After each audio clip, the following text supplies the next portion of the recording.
In this video, I will show you how to change your Windows PC display language, whether Windows 10 or Windows 11, without any stress. Let me show you how. Very first thing you want to do is to come down below right here, click on the Start menu right here, then go ahead and click on Settings. And the next thing you want to do right here is to go ahead and make sure you click on Date and Time right here. Then it's going to take you right here. Next thing you want to do is to go ahead and click on Time and Language right here. And the next thing you want to do right here is to go ahead and simply click on Time Zone right here.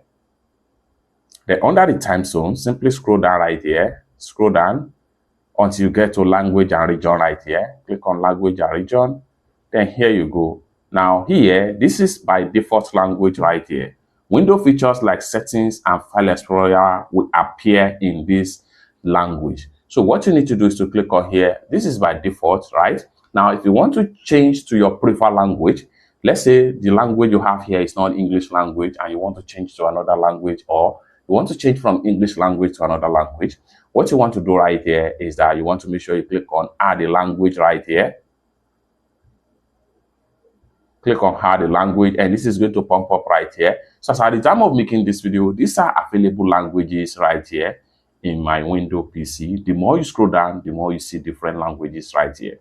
However, for you to choose any of the language, if you want to change to Danish, simply click on the language and click on Next. Then follow the prompt to install the newly language on your Windows PC. After the successful installation, restart your Windows PC, and the chosen language from here will now be a full display language of your Windows PC, such as File Explorer, such as Windows app icons, and every other settings in your Windows PC language will drastically change to the current language you choose right here. It's that simple. For more useful tutorial, tips and tricks like this, consider to subscribe. Thank you so much for watching, and I hope to see you in my next video. Bye for now.